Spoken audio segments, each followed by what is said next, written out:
अस्सलाम वालेकुम उस्मान।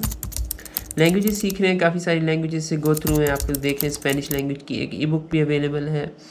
मैंने आप लोगों के साथ शेयर किए हैं German language, Persian, Korean, American sign language भी। अब ये हम लोग जापानीज़ लैंग्वेज से गो थ्रू हो रहे हैं। इसकी अब हम लोग डे 14 पे हैं और बेसिक्स की तरफ आ चुके हैं। हीरागाना के करैक्टर्स पे काताकाना, और अब हम बेसिक जापानीज़ लैंग्वेज के सेंटेंसेस के ऊपर आ गए हैं। और आज हम लोग वो वर्ब्स को स्टडी कर लेंगे जो तकरीबन हर घंटे 2 घंटे में आप लोग इस्तेमाल करते हैं। तो ये बहुत ही कॉमनली यूज्ड वर्ब्स हैं जो आपको बड़े फ़ायदे में आप लोगों के लिए आने वाले हैं।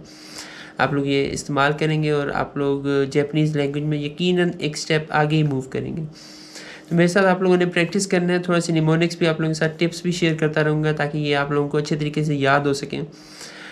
ये वर्ब्स हैं taberu to eat, taberu to eat. एक इमेजिन करें आप लोग एक टेबल पे बैठे हैं जिस पे खाने के लिए कुछ चीज़ें आप लोगों के लिए पड़ी हैं। Table, taberu, table, taberu। तो taberu टू ईट, टेबल के इमेजिन करने से आपको ये वर्ड याद हो जाएगा, taberu टू ईट। फिर इसके बाद है इको टू गो, इको टू गो। आप लोग इमेजिन क्या करें, आप लोग बोलें आई गो, तेज़ी से आई गो, आई गो। और ये वर्ड बहुत मैच कर रहा है इको से। इको टू गो, आई गो, इको टू गो, आई गो। तो ये आई गो को जैसे ही आप लोग बोलेंगे आप लोगों को याद आ जाएगा कि इको वर्ड है और उसका मतलब है जाना, टू गो।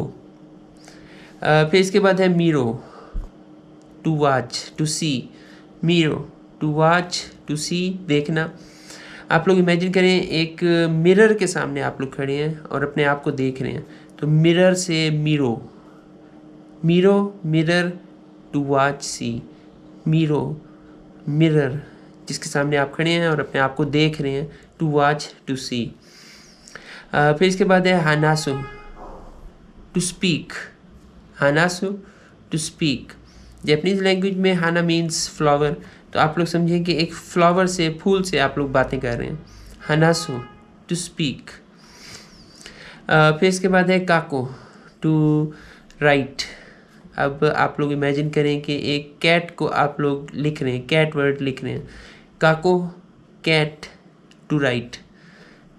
काको, कैट का वर्ड आप लोग राइट कर रहे हैं, लिख रहे हैं, टू राइट, काको टू राइट। ये थे वर्ब्स जो बहुत ही कॉमनली यूज्ड वर्ब्स हैं और जिसे सीख लेंगे तो उम्मीद है कि जापानीज़ लैंग्वेज के काफ़ी सारे कैरेक्टर्स, काफ़ी सारी सेंटेंसेस आप लोगों को समझ भी आने शुरू हो जाएंगे और आप बोल भी सकेंगे। अगर कल्चरली देखें जापान में, थोड़ी सी इन्फॉर्मेशन वो भी आप लोगों के साथ शेयर करूं तो खाने के लिए वहाँ पे जब वो खाने के लिए बैठते हैं किसी के साथ तो वहाँ पे वो ज़रूर बोलते हैं इतादाकिमास। खाने से पहले वो बोलते हैं इतादाकिमास। जापानीज़ कल्चर में ये एक कल्चर है और ये पोलाइटनेस को शो करता है कि आप खाने से पहले अगले को बोलें या जनरली बोलें इतादाकिमास। I humbly received, thank you for the food.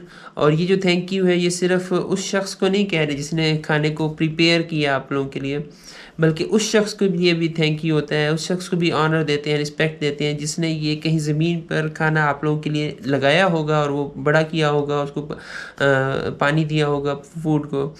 और सिर्फ शख्स को नहीं बल्कि कुदरत को भी कहते हैं कि कुदरत ने हेल्प की और वो खाना आप लोगों के लिए बनाया ताकि आप लोग वो खाना खा सकें। यानी बहुत सारी चीज़ों को थैंक यू कह रहे हैं, बहुत सारी चीज़ों को ऑनर दे रहे हैं, रिस्पेक्ट दे रहे हैं इतादाकिमास कह के खाने से पहले।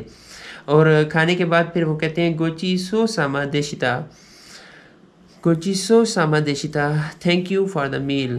तो थैंक यू फिर बाद में थैंक यू भी कहते हैं जिसने खाना दिया, गोचिसो सामा देशिता। तो ये था कुछ आज के लिए डे 14 में कुछ कल्चरल इन्फॉर्मेशन भी हम लोगों ने शेयर की जापान की, और कुछ वर्ड्स भी जो बहुत ही कॉमनली यूज्ड फ्रेजेस हैं, वर्ब्स हैं, और वो भी हम लोगों ने शेयर किए। फिर इंशाल्लाह मिलते हैं नेक्स्ट टाइम पे। जज़ाकल्लाह खैर।